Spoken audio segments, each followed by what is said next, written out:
هذه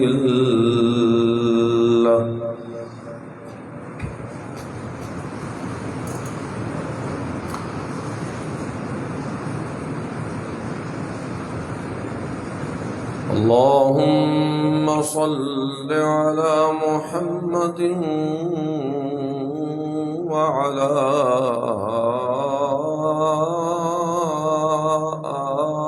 آل محمد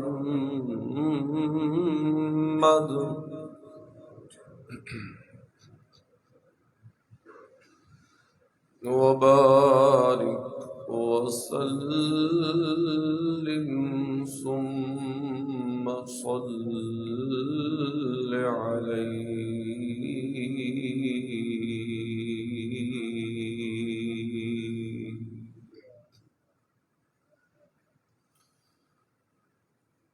سبحانك لا علم لنا إلا ما علمتنا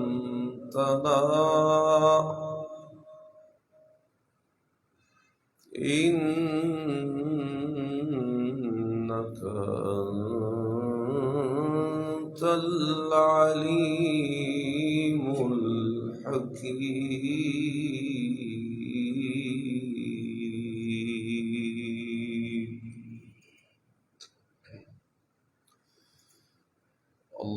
اللهم صل على محمد وعلى آل محمد وبارك وسلم وصل عليه.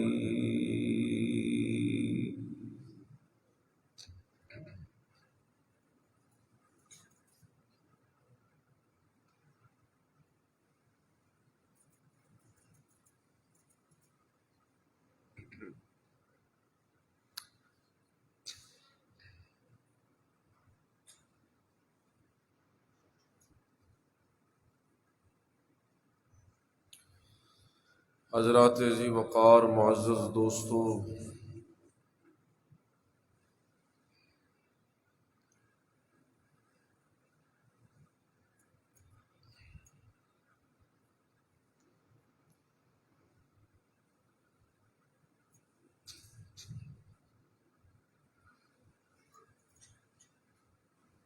آج کا دن جمعۃ المبارک کا یہ موقع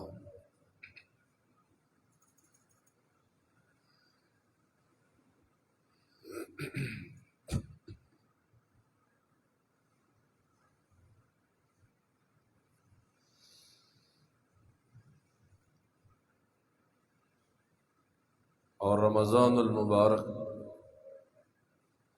کا یہ دوسرا عشرہ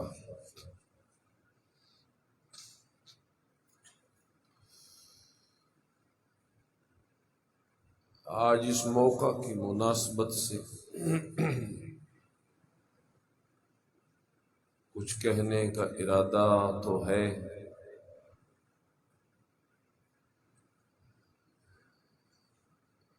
لیکن وقت مختصر ہوتا ہے اور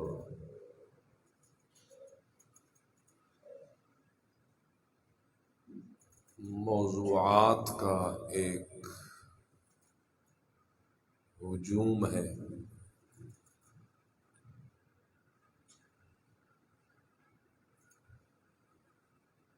کیونکہ یہی رمضان المبارک کے یہ ایام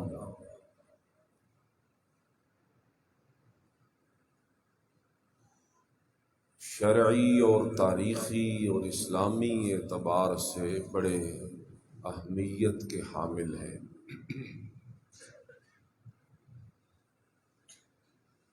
17 رمضان المبارک معرکہ حق و باطل غزوہ بدر کا دن ہے، جس کا بیان بھی بڑا دل کرتا ہے کہ کیا جائے، کیونکہ اس غزوے میں اللہ نے اسلام اور اہل اسلام کو جو فتح عطا فرمائی، جو عزت عطا فرمائی، اور دشمنان اسلام کو، مشرکین مکہ کو جو شکست فاش، عبرتناک شکست دی، یہ سب تاریخ کا ایک سنہری باب ہے۔ اسی طرح 17 رمضان المبارک ہی سیدہ کائنات، سیدہ طیبہ طاہرہ، سیدہ عائشہ الصدیقہ رضی اللہ تعالی عنہا کا یوم وفات بھی ہے، اور سیدہ کائنات کی سیرت، کردار، فضائل، مناقب، یہ ایک الگ مستقل عنوان ہے۔ پھر اس موضوع پر بھی بات کرنے کو بڑا دل کرتا ہے، کیونکہ یہ تو محبوبہ محبوب خدا ہے۔ میرے نبی اللہ کے محبوب ہیں، یعنی پوری کائنات میں سے اللہ نے اگر کسی کو محبوب بنایا ہے تو وہ میرے نبی کو بنایا، اور میرے نبی نے اس پوری کائنات میں سے اگر کسی کو محبوب بنایا ہے تو صدیق کی بیٹی عائشہ الصدیقہ کو بنایا۔ تو یہ محبوب خدا ہے، اور ان کی سیرت کا ایک وسیع میدان، اور ہم اس کے کنارے کھڑے ہوئے وقت کی تنگی، قلت، بہرحال یہ بھی ایک الگ موضوع ہے۔ اس مناسبت سے 21 رمضان المبارک یوم وفات ہے شیر خدا اسد اللہ الغالب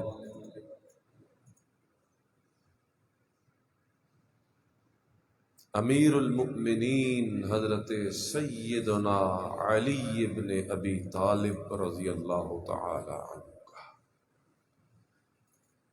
تو اصحاب رسول میں سیدنا علی المرتضیٰ کا ایک انفرادی مقام اور ان کی عظیم سیرت اور روشن کردار اور رسول اللہ سے قرب اور رسول اللہ صلی اللہ علیہ وسلم کے اہل بیت کا خصوصی تعلق، یہ ساری چیزیں یہ بھی سامنے ہیں۔ ذہن یہ بنتا ہے کہ یہ بیان کیا جائے، پھر ادھر سے آج عشرہ مغفرت کا آخری دن ہے، اس عنوان سے ذہن میں آتا ہے کہ یہ دوستوں کو بتایا جائے رمضان کے گزرتے ہوئے ان لمحات کی قدر اور پہچان، کچھ اس کی ترغیب دی جائے۔ پھر ادھر سے آج شام اعتکاف کا فریضہ، اس کی ادائیگی کی تیاریاں اور اس کے لیے ترغیب اور اس کے لیے لوگوں کو تیار کرنا، یہ بھی ذہن میں آتا ہے۔ اور پھر شاید ان سب سے بڑھ کر جو نعمت عظمی اللہ نے امت محمدیہ کو عطا فرمائی، لیلۃ القدر، آج اس کی بھی پہلی طاق رات ہے، 21ویں رات۔ تو یہ ذہن میں آتا ہے کہ لیلۃ القدر پہ بیان کیا جائے تاکہ دوستوں کو لیلۃ القدر کی عظمت بتائی جائے۔ برحال میں کہہ رہا تھا کہ آج کا دن بڑا ہی اہمیت کا حامل ہے اور موضوعات کا ہجوم ہے۔ سچی بات پوچھیں تو مجھے بھی سمجھ نہیں آ رہی کہ میں کیا بتاؤں آپ کو اور کیا سناؤں۔ سوچ یہ رہا ہوں کہ کوئی ایسی بات کروں کہ یہ ساری اس کے اندر آ جائے۔ ابھی یہاں بیٹھے ہی میرے ذہن میں قرآن کریم کی سورۃ البقرہ کی پہلی چند آیتیں میرے ذہن میں آئی ہیں۔ میں انہی کا ترجمہ مفہوم عرض کروں گا، امید ہے کہ ان آیات میں یہ ساری چیزیں آ جائیں۔ سورۃ البقرہ کے آغاز میں اللہ نے امت محمدیہ کے پہلے طبقے، پہلے مؤمنین حضرات صحابہ کرام رضوان اللہ تعالی علیہم اجمعین کی 3 خوبیوں کو بیان فرمایا۔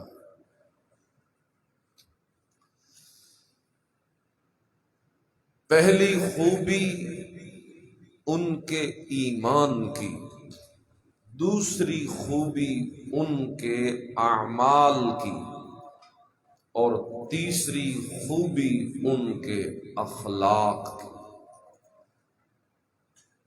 ایمان، اعمال اور اخلاق۔ میں کوشش کروں گا کہ انہی 3 نقطوں میں ساری چیزیں جمع کروں۔ اللہ کی توفیق سے اللہ مجھے توفیق نصیب فرمائے۔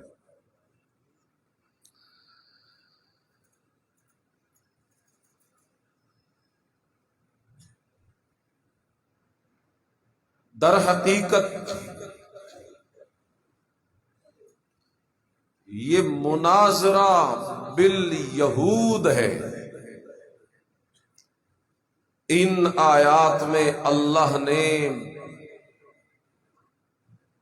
یہودیوں کے ساتھ ایک مناظرہ گویا کہ اس کا اشارہ کیا ہے،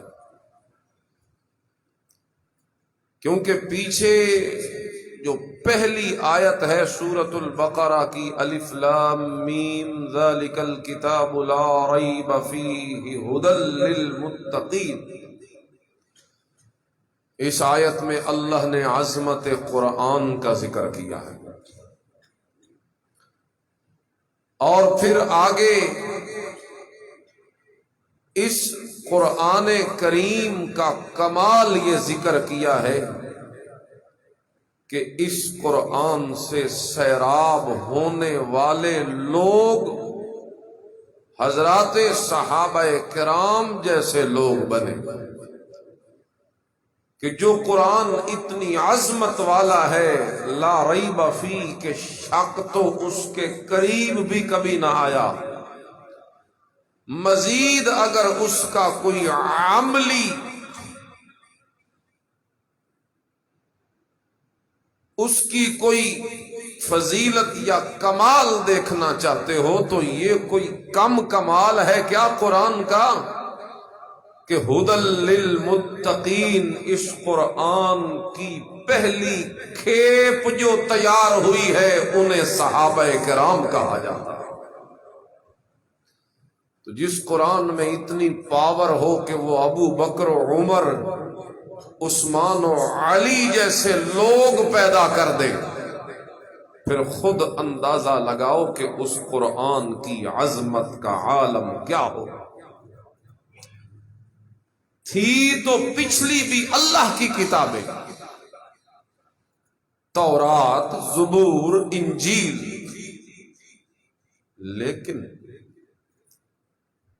ان کتابوں کے ماننے والوں کی حالت کیا تھی اور قرآن کے ماننے والوں کی حالت کیا ہے؟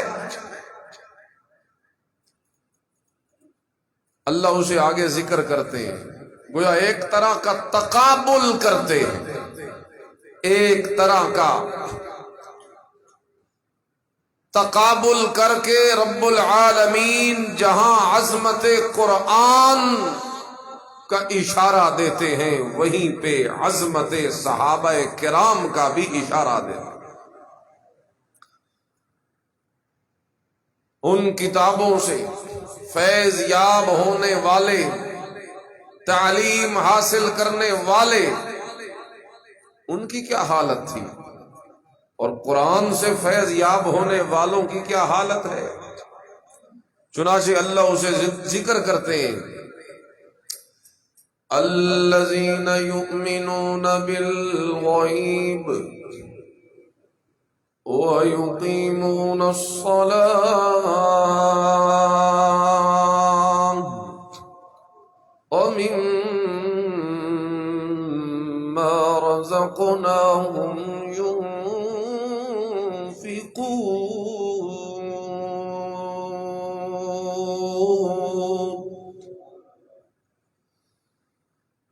شاگردان قرآن، تلامذہ قرآن، قرآن کے شاگرد، تلامذہ تورات، تورات کے شاگرد، ذرا ان میں فرق تو دیکھتے جاؤ۔ تلامذہ تورات یعنی تورات پہ ایمان لا کر اس کے بعد اسے اپنی ہدایت کے لیے آسمانی کتاب ماننے والے یہود، ان کی حالت یہ ہے کہ اس وقت میرے نبی موسیٰ علیہ السلام کی زبانی ان سے کہا گیا کہ ایمان لے آؤ، تو انہوں نے آگے سے یہ مطالبہ کیا اور کہنے لگے کہ ہمیں کیا پتہ ہے کہ کس اللہ پہ ایمان لانا ہے، وہ اللہ کون ہے، کدھر ہے؟ ہم نے نہ اسے دیکھا ہے نہ ہمیں پتہ ہے، ہمیں کیا تسلی ہوگی اے موسیٰ کہ تم سچے رب کی دعوت دیتا ہے؟ ہمیں یہ تسلی کیسے ہوگی کہ تیری دعوت حق دعوت ہے، تیرا معبود حق معبود ہے؟ ہمیں کوئی تسلی تو دے۔ چنانچہ وہ کہنے لگے، وَقَالُوا لَن نُؤْمِنَ لَكَ حَتَّى نَرَى اللَّهَ جَهْرًا۔ وہ کہنے لگے ہم اتنے تک کبھی ایمان نہیں لائیں گے جتنے تک اللہ کو اپنے سامنے دیکھ نہ لیں۔ مطالبہ ہے یا گستاخی ہے؟ بولو، یہ کوئی بنتا ہے مطالبہ؟ ارنا اللہ جہرتاً، اگر تو نے ہم سے اپنا رب منوانا ہے موسیٰ تو پھر ایسا کر کے اس اللہ کو ہمارے سامنے لے آ، ہم دیکھیں تو صحیح اپنی آنکھوں سے کہ تیرا رب کیسا ہے، پھر ماننے کی سوچیں گے اور تجھے کوئی جواب دیں گے۔ یہ تو ان کی حالت تھی تلامذہ تورات کی، لیکن اللہ رب العزت یہاں پہ تلامذہ قرآن یعنی قرآن کے شاگردوں کا ذکر کرتے ہیں اور اللہ فرماتے ہیں الذین یؤمنون بالغیب۔ لفظ سمجھ آ رہا ہے آپ کو غیب کا؟ الذین یؤمنون بالغیب،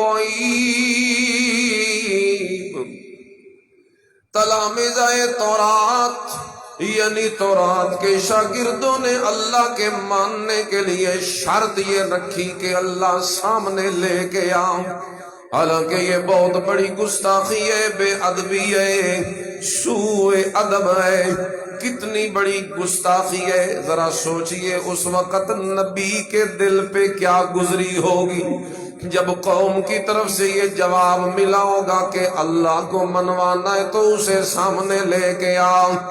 ہائے ہائے، لیکن یہاں پہ دوسرا ذرا فرق الٹیے، ایک اگلی نسل ہمیں نظر آتی ہے جو نسل قرآن نے تیار کی، اور وہ نسل ہے صحابہ کرام، اسلام کی پہلی نسل۔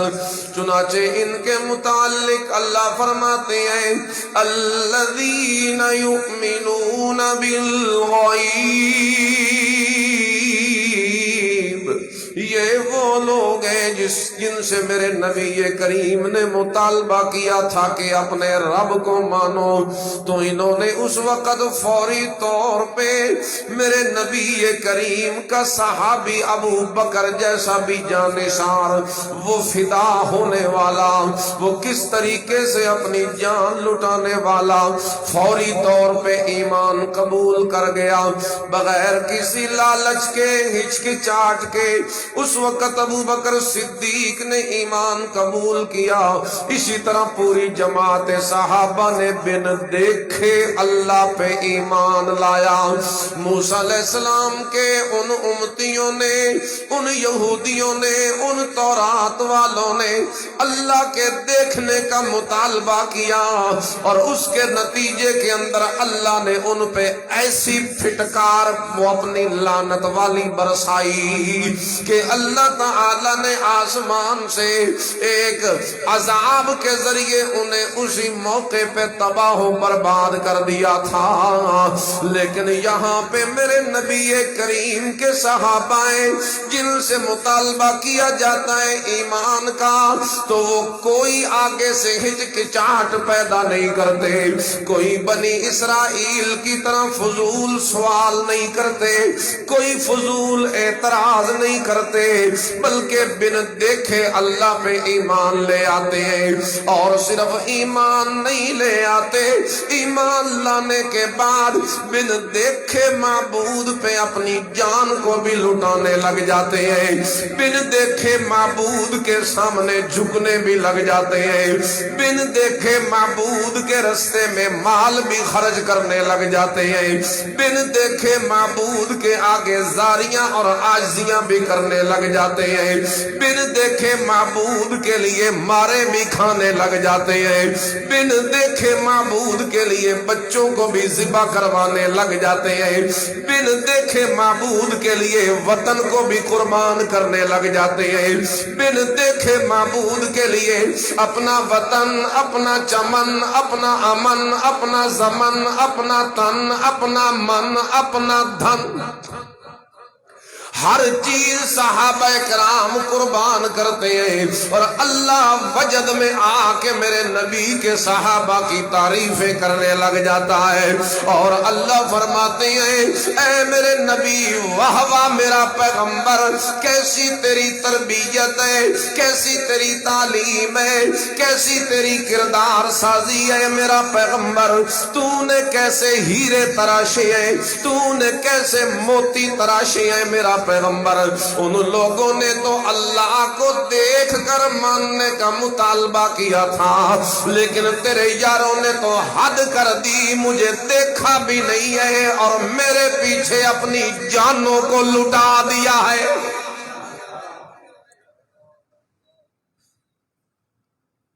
ایڈی اچھی گل آئی نا، ایڈی اچھی تو سبحان اللہ نہیں آتی، بات بڑی اونچی تھی۔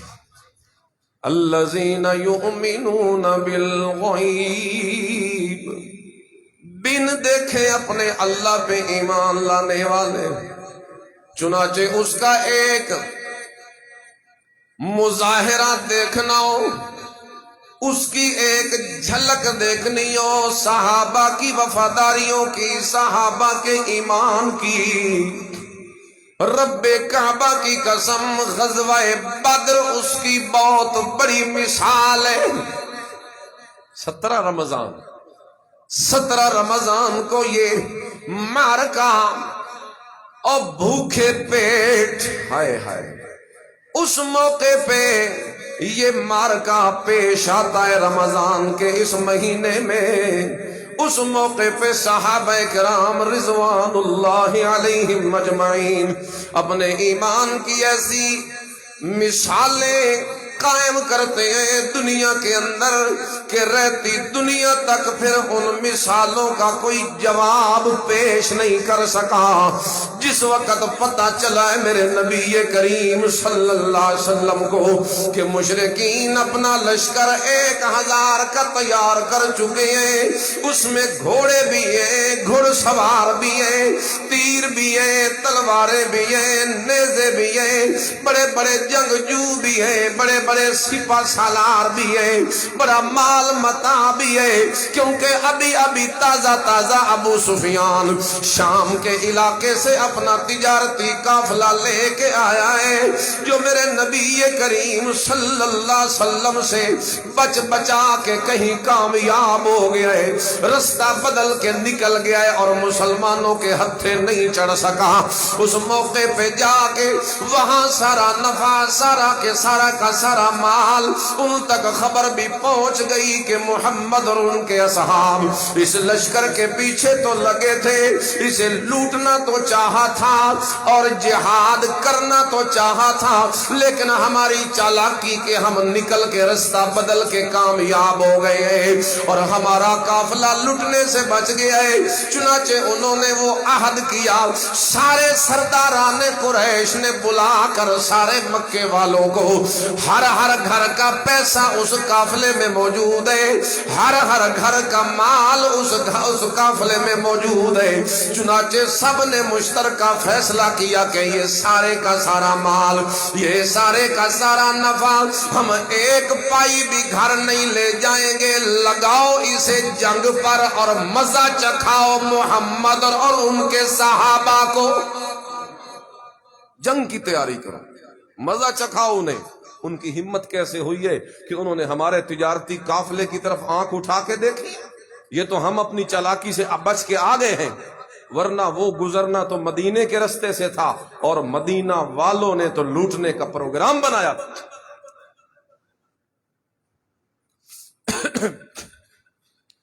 یہ لوٹ مار تو ان کے حساب سے تھی نا، ورنہ رسول اللہ صلی اللہ علیہ وسلم نے جو صحابہ کو حکم دیا تھا اس قافلے کو قابو کرنے کا، وہ تو ایک جہاد کا فریضہ تھا، وہ تو کفر کی کمر توڑنے کے لیے تھا، کیونکہ ان کی ساری معیشت کا دار و مدار اسی قافلے پہ تھا۔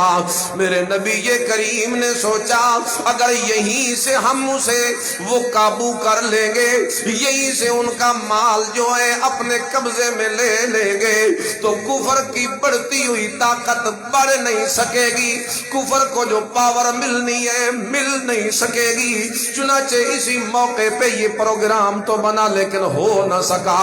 پھر بدر کی تیاری ہو گئی، فوجیں چڑھ آئیں، 1000 کی فوج، بڑے بڑے گھڑ سوار، بڑے بڑے پیادے، بڑے بڑے جناب وہ جنگجو اور بڑے سپہ سالار، بڑے بڑے نیزہ باز، بڑے بڑے تیر انداز، اور ادھر سے میرے نبی کریم کے ساتھ جو 313 لوگ ہیں، یہ وہ ہے الذین یؤمنون بالغیب۔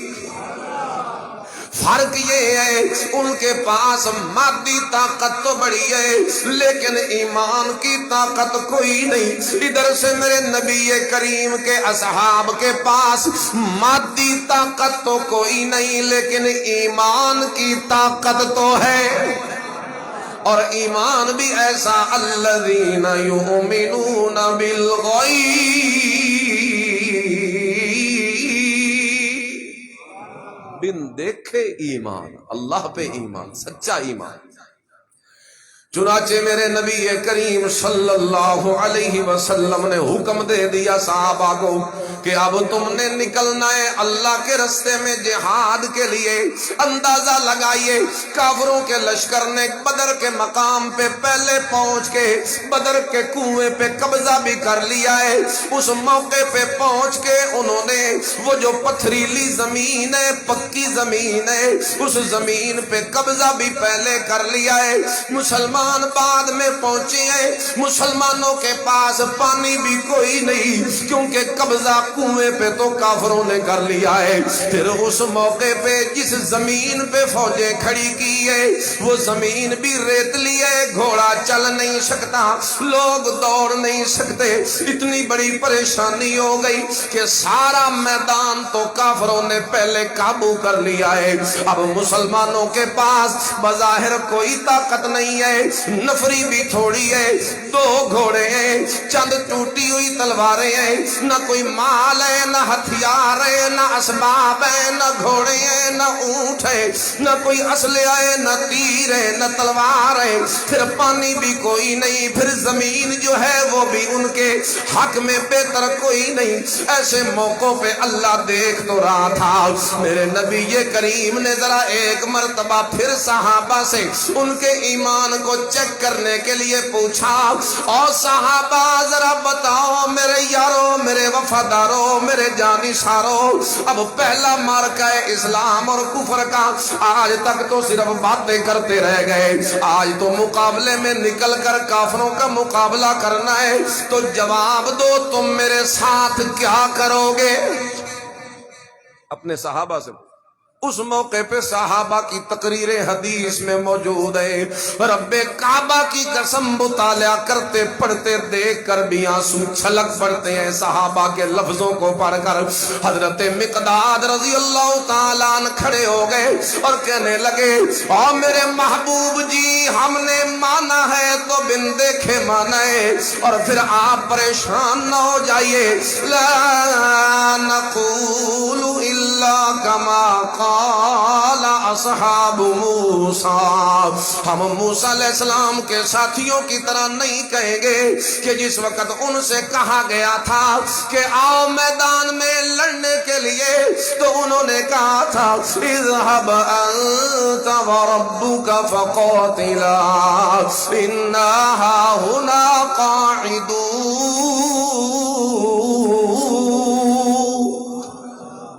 موسیٰ علیہ السلام کے ساتھیوں نے کہا تھا او موسیٰ خود جا، تو آپ لڑ لے اور اپنے رب کو بلا کے خود لڑ لو، ہم سے لڑا نہیں جاتا۔ یہ جواب انہوں نے دیا تھا موسیٰ علیہ السلام کو، اور حضرت مقداد کہتے لگا دیں گے رب کعبہ کی قسم ہمارے پاس جو موجود بقیہ مال ہوگا اس سے زیادہ پیارا مال ہمیں وہ لگے گا جو آپ کی جھولی میں ڈالیں گے۔ ایمان ہے، سبحان اللہ، ایمان قبول کیا ہے تو صرف زبان سے دعویٰ نہیں کیا، رسول اللہ کے کہنے پہ مال بھی خرچ کر دیا، رسول اللہ کے کہنے پہ جانوں کو، حالانکہ دیکھ رہے ہیں جان ہتھیلی پہ لے کے آئے ہیں کہ موت سے لڑنے والی بات ہے، 1000 کا ان کا لشکر ہے، ہم تو 313 ہیں، ان کے پاس ہتھیار ہیں، ہمارے پاس ہتھیار بھی کوئی نہیں، کوئی بظاہر حالات کوئی نہیں، لیکن ایمان کی پاور، ایمان بالغیب کی طاقت دیکھیے۔ ابھی یہ وہاں پہ پہنچے ہیں اور میرے نبی کریم صلی اللہ علیہ وسلم نے جس موقع پہ یہ حالات دیکھے ہیں، میرے نبی کریم صلی اللہ علیہ وسلم اندر چلے گئے ہیں، ابو بکر صدیق جیسا ساتھی میرے نبی کے ساتھ ہے، اس موقع پہ میرے نبی کریم نے اندر جا کے اپنے ہاتھوں کو اپنے مشکل کشا کے آگے پھیلا دیا۔ میرے نبی کا مشکل کشا صرف کون؟ موحد و جواب صحیح کڑکدار نہیں آیا، میرے نبی کا مشکل کشا کون؟ سب نبیوں کا مشکل کشا کون؟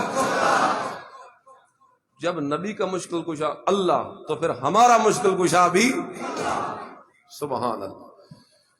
آج لوگ کہتے ہیں جی فلانا مشکل کشا، علی مشکل کشا، نبی مشکل کشا، پیر مشکل کشا۔ اب دیکھیے ساری کائنات کے سردار پہ آج خود مشکل آ گئی ہے۔ اس موقع پہ میرے نبی کریم نے اس مشکل سے نکلنے کے لیے پکارا تو کس کو پکارا؟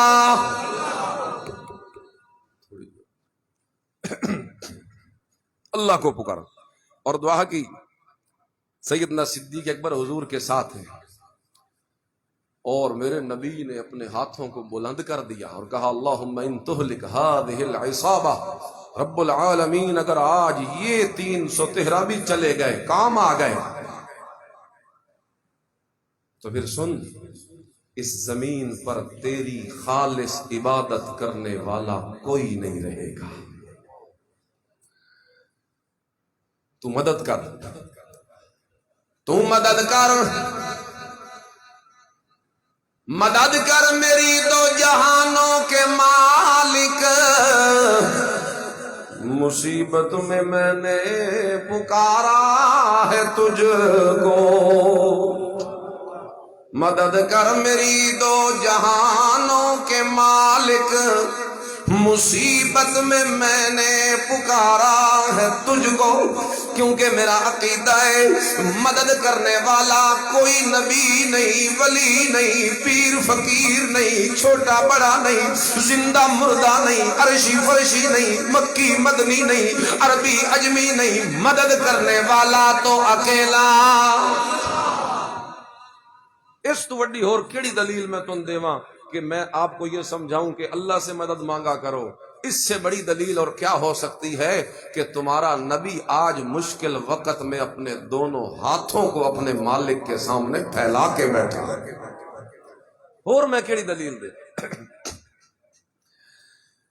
اور سید عطا اللہ شاہ بخاری امیر شریعت، سب کہو رحمت اللہ، فرماتے ہیں بڑا قیمتی جملہ، فرماتے ہیں میں جس وقت سیرت شمائل کی کتابوں میں اپنے نبی کے اخلاق پڑھتا ہوں، کردار پڑھتا ہوں، سیرت پڑھتا ہوں، حسن دیکھتا ہوں، اوصاف دیکھتا ہوں، اخلاق دیکھتا ہوں، اپنے نبی کی پیاری صورت زندگی دیکھتا ہوں، تو میرا دل کرتا ہے اے عطا اللہ اسے سجدہ کر دیں، کیونکہ اس سے بڑا نہ کوئی حسین ہے، نہ جمیل ہے، نہ کمال والا، نہ عزت والا، نہ عظمت والا، نہ رفت والا، نہ شان والا، نہ مقام والا، یہ سب سے اونچی سرکار، اسے سجدہ کر۔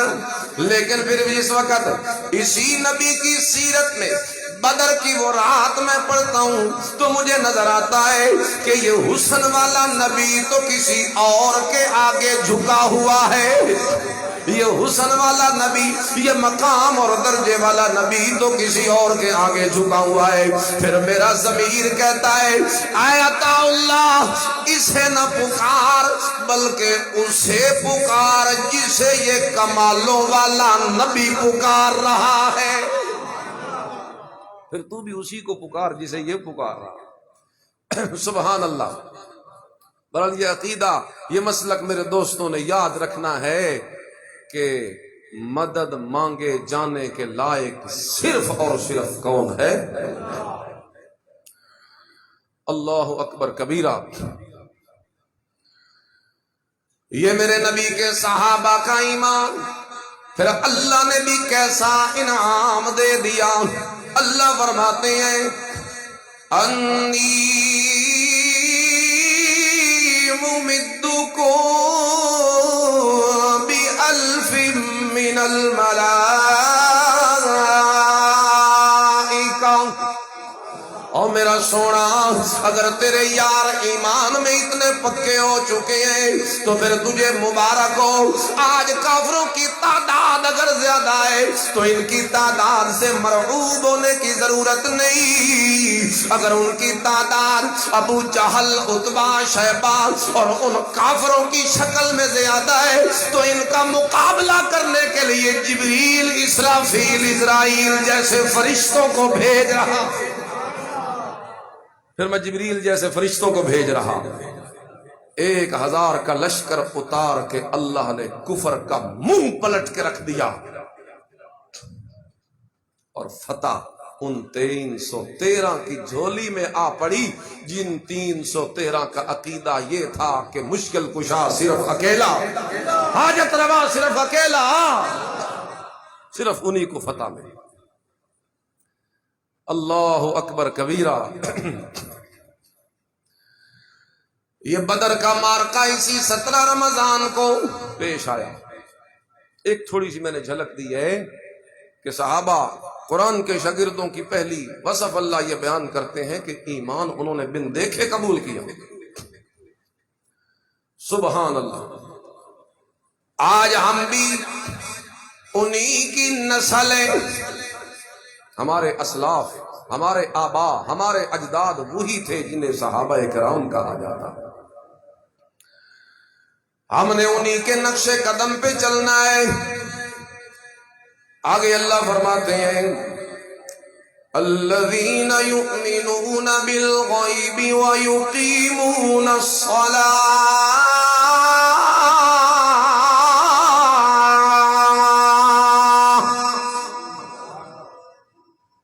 بلکہ ایک بات کر لوں درمیان میں، چلو 2-4 منٹ میں وہ موضوع بھی کچھ اس کا حصہ ہو جائے گا۔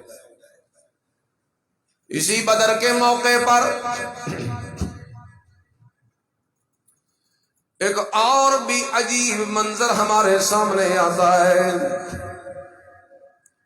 شرف تیرے دوپٹے نے یہ جنگ بدر میں پایا، شرف تیرے دوپٹے نے یہ جنگ بدر میں پایا کہ اسے پرچم بنا کر رحمت عالم نے لہرایا۔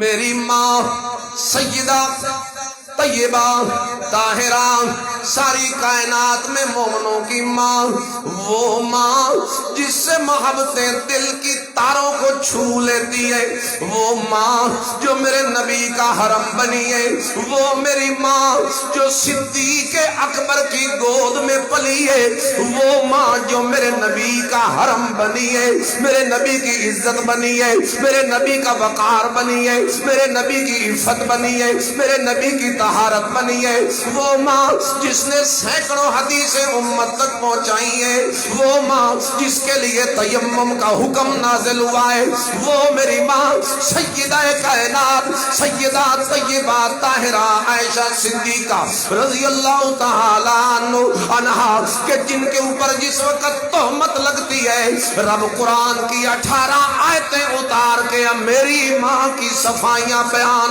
کر دیا کرتا ہے۔ جناب یوسف پہ تہمت لگی ہے، گواہی دینے والا معصوم بچہ، وشہید شاہد من اہلہا،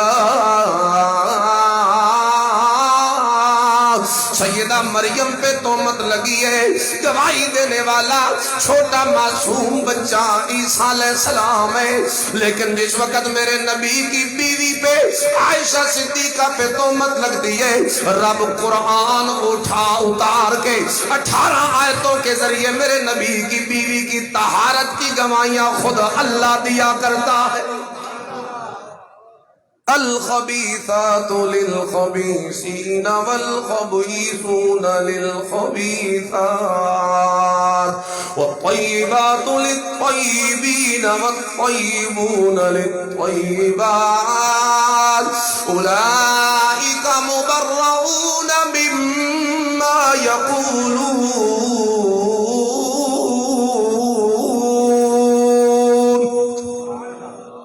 منافقوں نے تہمت لگائی سیدہ کائنات، اور رب نے 18 آیتیں اتار کے فرمایا سبحانک ھذا بہتان عظیم۔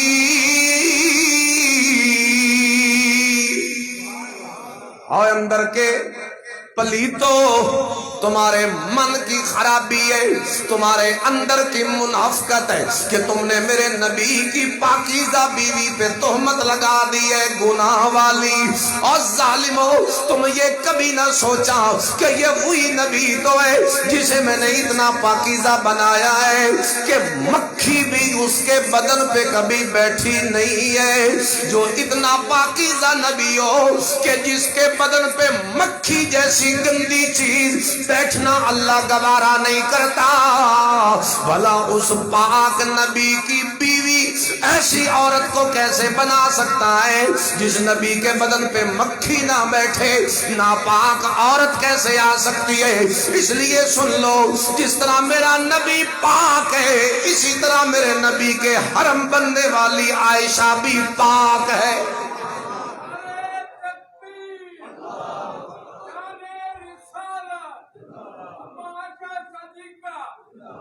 ایڈا گھسے ہویا نعرہ، لوگ اپنے سیاسی لیڈروں کے پیچھے گلے پھاڑ پھاڑ کے پتہ نہیں کہاں جا رہے ہیں۔ اللہ ہدایت دے۔ زور سے کہو شان امی عائشہ صدیقہ، ہاتھوں کو اٹھا کے کہو شان امی عائشہ صدیقہ۔ یہ وہ لوگ ہیں کہ جن کا ذکر ہو تو ہمارا دل دھڑکنے لگتا ہے۔ رب نے ان کی طہارتوں کی گواہیاں دے دی۔ اللہ اکبر کبیرہ۔ تیری پاکیزگی پر نطق فطرت نے شہادت دی، تجھے عظمت عطا کی، عافیت بخشی، فضیلت دی، اور خدائے لم یزل کا بارہا تجھ پر سلام آیا۔ مبارک ہے وہ لب جن پر ادب سے تیرا نام آیا۔ مبارک ہے وہ لب جن پر ادب سے تیرا نام آیا۔ اور شرف تیرے دوپٹے نے یہ جنگ بدر میں پایا، کہ اسے پرچم بنا کر رحمت عالم نے لہرایا۔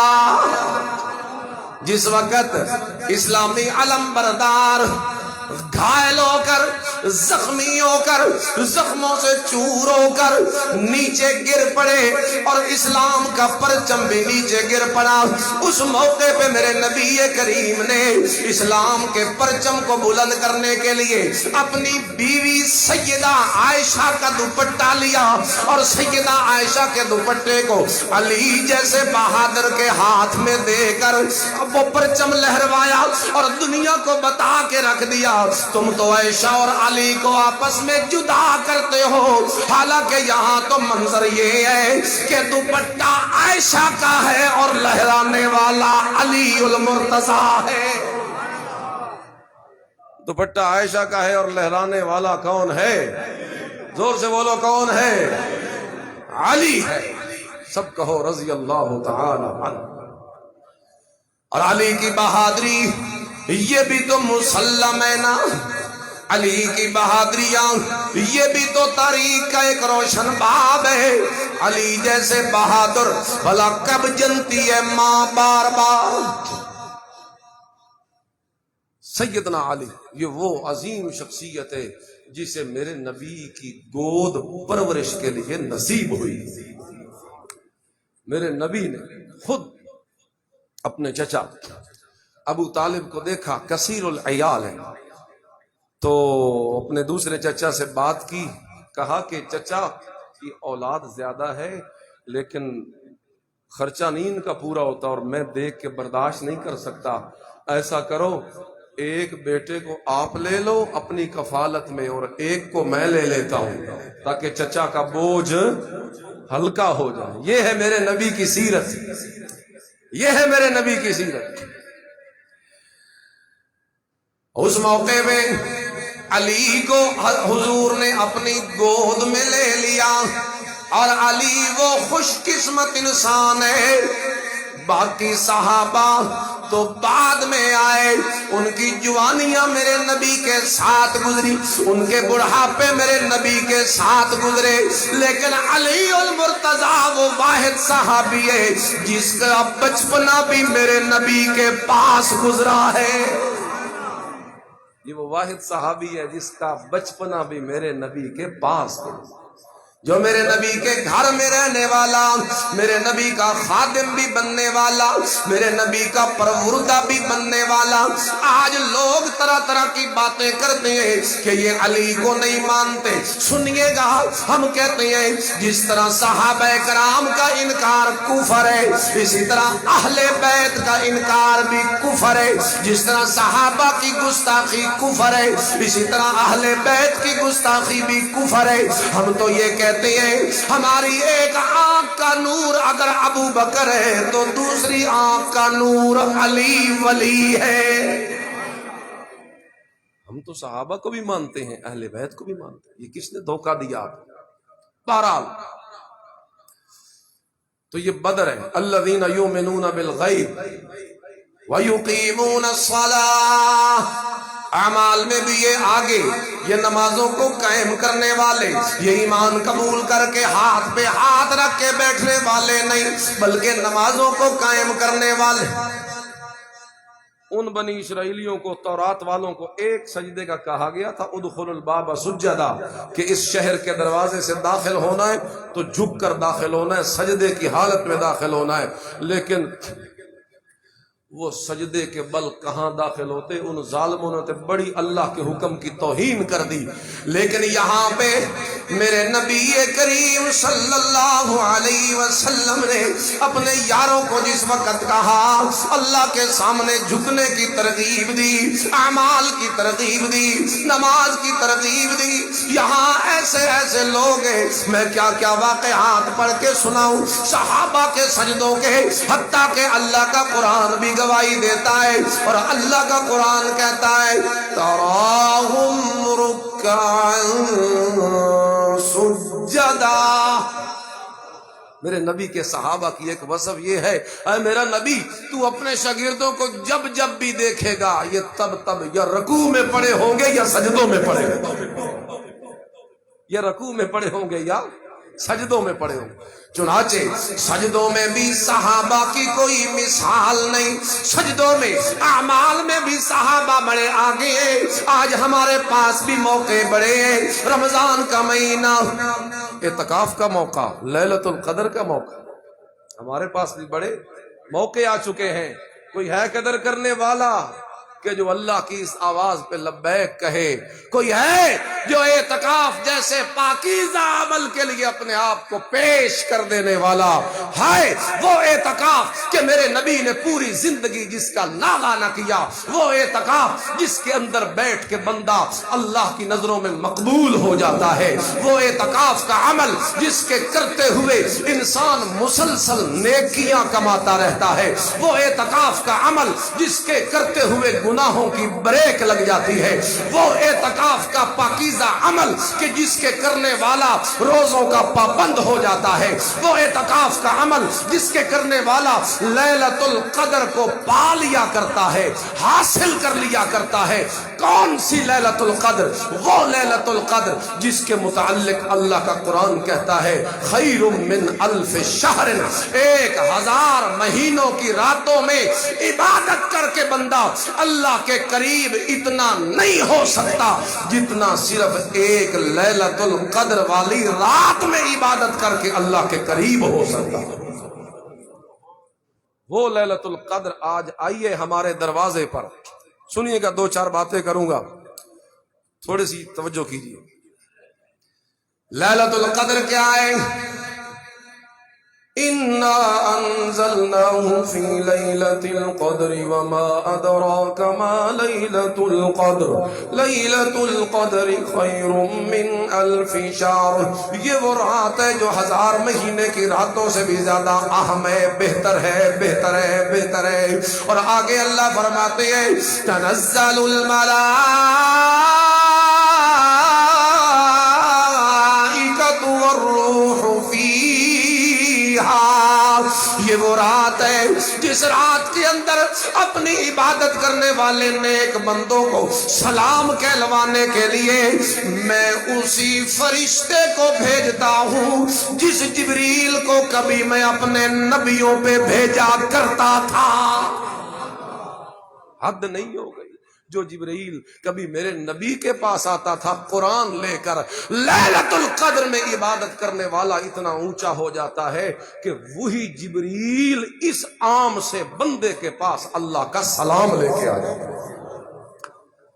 اس تو بڑی اور کوئی فضیلت نہیں کہ جبرائیل آئے تجھے سلام کرنے کے لیے۔ جو فرشتہ کل نبیوں کے لیے آتا تھا وہ آج میرے لیے آئے، سبحان اللہ۔ اور ہوتی کب ہے؟ تاک راتوں میں، 21ویں رات جو آج ہے، سنیے گا 21ویں رات آج ہے، 23ویں 25ویں 27ویں 29۔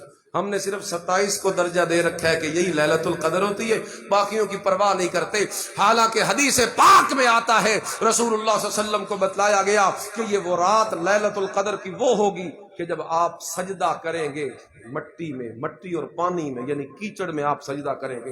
اور صحابہ کہتے ہیں رات کو بارش ہوئی اور مسجد نبوی کی چھت ٹپکنے لگی، اور رات کو حضور ساری رات قیام کرتے رہے، سجدے کرتے رہے، اور صبح جس وقت حضور نے پیشانی اٹھائی اور ہم نے دن کی روشنی میں دیکھا تو حضور کے ماتھے اور پیشانی پہ وہی نشانی موجود تھی، کیچڑ لگا ہوا تھا۔ اور ہم نے جو دیکھا تو جو رات گزر چکی تھی، جس رات میں میرے نبی نے عبادت کی تھی، وہ رات 21ویں رات تھی۔ کون سی رات تھی؟ تو حضور کے زمانے میں لیلۃ القدر کس رات کو ہوئی؟ بولو 21ویں، آج جو آ رہی ہے رات، یہ ہے وہ رات۔ تو کبھی 21ویں میں ہو جاتی ہے، کبھی 23ویں میں آ جاتی ہے، کبھی 25ویں میں آ جاتی ہے، کبھی 27۔ اور شب برات کے پیچھے بھاگنے والوں، ضعیف روایتوں سے ثابت شدہ اس رات کے پیچھے جس کی فضیلت اگر ہے تو نفلی ہے، نفلی ہے، نفلی ہے، نہ سنت ہے، نہ واجب ہے، نہ فرض ہے۔ اس دن تم آئے ہوئے ہوتے ہو تو نفل پڑھنے کے لیے، اس دن تم بیٹھے ہوئے ہوتے ہو گھر میں حلوہ پوڑیاں پکا کر، اس دن تم بیٹھے ہوتے ہو تسبیحاں پکڑ کے، لیکن آج تم کہاں غائب ہو کہ آج وہ رات آئی ہے جو ضعیف نہیں، جو عام نہیں، جو چھوٹی موٹی نہیں، یہ وہ رات ہے جس رات کی فضیلت کو بیان کرنے کے لیے اللہ نے قرآن کی سپیشل ایک سورت کو نازل کیا ہے۔ اور یہ وہ رات ہے جو 1000 مہینے کی راتوں سے بہتر ہے۔ یہ وہ رات ہے جس رات کو میرے نبی نے قیام کیا تھا۔ یہ وہ رات ہے جو امت محمدیہ کو باقی پچھلی امتوں کے عبادت گزاروں سے آگے نکالنے کے لیے لائی گئی، کیونکہ جس وقت صحابہ کے سامنے میرے نبی نے پچھلی امتوں کے بڑے بڑے عبادت گزاروں کے واقعے پڑھ کے سنائے کہ فلانے نے 500 سال سجدے کیے، فلانا 1000 سال جہاد کرتا رہا، صحابہ کے دل میں شوق پیدا ہوا، اے کاش ہماری عمر بھی اتنی ہوتی، ہماری عمریں تو تھوڑی ہیں، وہ تو ہم سے آگے نکل جائیں گے۔ اللہ نے فرمایا او میرا سونا، یہ تیرے یار مجھے بڑے پیارے ہیں کیونکہ انہوں نے بن دیکھے ایمان لایا ہے، کیونکہ ان کے اعمال بڑے سچے ہیں، ان کا کردار بڑا سچا ہے، ان کے افکار بڑے سچے ہیں، ان کی گفتار بڑی سچی ہے، ان کی تربیت بڑی اعلیٰ ہے، ان کی تعلیم بڑی اونچی ہے، لہٰذا میں انہیں پیچھے دیکھنا گوارا نہیں کرتا، میں پچھلی امتوں سے آگے بڑھانے کے لیے لیلۃ القدر کی رات دے رہا ہوں۔ اپنی امت اور صحابہ کو کہہ دے، اور صحابہ تم پچھلی امتوں کے عبادت گزاروں کی عبادتوں کو دیکھ کے حیران نہ ہو جانا، پریشان نہ ہو جانا، افسردہ نہ ہو جانا، بلکہ تمہیں تو ایک رات دے رہا ہوں۔ وہ 1000 سال عبادت کر کے اس مقام پہ پہنچے تھے، لیکن تم ایک رات میں اگر عبادت کر لو گے ان 1000 سال کے عبادت گزاروں سے بھی تمہیں آگے کر دے گا۔ یہ وہ رات آ رہی ہے لیلۃ القدر۔ آخری بات، صرف آخری بات، 2-4 منٹ۔ تیسری صفت ہے وَمِمَّا رَزَقْنَاهُمْ يُنْفِقُونَ، صحابہ کی، یہ قرآن کے شاگردوں کی، کہ ان کے اخلاق یہ ہیں کہ اپنے مالوں میں سے اللہ کے رستے میں خرچ کرتے رہتے۔ زکوٰۃ فریضہ رمضان میں عام لوگ ادا کرتے ہیں، تو میرا آپ سے یہ مطالبہ ہے کہ آپ اس معاملے میں بھی تھوڑا سا اپنے آپ کو متحرک کیجیے۔ ہم نمازیں تو پڑھتے ہیں، روزے تو رکھ لیتے ہیں، لیکن زکوٰۃ وہ مظلوم حکم ہے کہ ہم نے زکوٰۃ کی ادائیگی کو چھوڑ دیا. ہم زکاتیں ادا نہیں کرتے، ہم نے اپنے کبھی مالوں کا حساب نہیں کیا. سنو ادھر دیکھو، 2-3 منٹ میں جلدی جلدی زکوٰۃ کا مسئلہ سنو. زکوٰۃ کون دے گا؟ زکوٰۃ وہ دے گا جس کے پاس 52.5 تولے چاندی جتنی مالیت ہے. یاد کر لو کتنا، 52.5 تولے کیڑی شے؟ چاندی. اس کی مالیت 90 سے 92 ہزار روپیہ آج کل کے ریٹ کے مطابق ہے. اے 92 ہزار دی مالیت جس بندے کو ہے نا، اس نے زکوٰۃ دینی ہے. یہ 92 ہزار کن چیزوں کو دیکھ کے بنانا ہے؟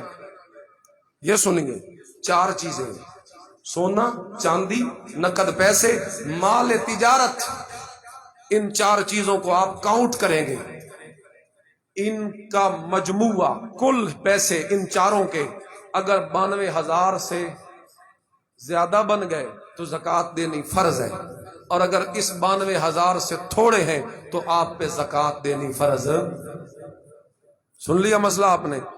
اصل مین نقطہ کون سا ہے؟ 52.5 تولے چاندی. اس کی مالیت پوری کرنی ہے. کتنی چیزوں کو کاؤنٹ کر کے؟ 4 چیزوں کو کاؤنٹ کر کے: سونا، چاندی، نقد پیسے، مال تجارت. بے شک ایک چیز ہی 92 ہزار کی ہو جائے تو زکوٰۃ فرض ہو گئی، یا 2 کو ملا کے ہو جائے، 3 کو ملا کے ہو جائے، 4 کو ملا کے ہو جائے. مقصد یہ ہے کہ اگر کم سے کم 92 ہزار یعنی 52.5 تولہ چاندی کے پیسے آپ کے پاس ان 4 چیزوں کی شکل میں ہیں تو آپ پہ زکوٰۃ ادا کرنا فرض ہے. اور جو زکوٰۃ ادا نہیں کرتے، پڑھ کے دیکھیے سورہ توبہ، پڑھ کے دیکھ لیجئے. اللہ کے قرآن نے وہاں صاف کہہ دیا قیامت والے دن اسی مال کو اللہ جہنم کی آگ میں گرم کر کے داغے گا. ان کی پیشانیوں کو، ان کے پہلوؤں کو، اور ان کی پیٹھوں کو، اور ان کے جہنم میں انہیں ڈالے گا، اور رب العالمین عذاب قبر میں ان لوگوں کو مبتلا کرے گا. اس لیے صحابہ کی تیسری وصف یہ تھی کہ اپنے مال خرچ کر دیا کرتے تھے. آج ہم نے بھی وہ وصف اپنانی ہے کہ صدقات ویسے بھی کرنے ہیں، لیکن خاص طور پہ واجبی صدقات، زکوٰۃ، عشر جو ہے وہ ہم نے ضرور ادا کرنا. وقت بہت زیادہ ہو گیا ہے، اس لیے چلو بقیہ باتیں اگلی جمعے ہو جائیں گی. وآخر دعوانا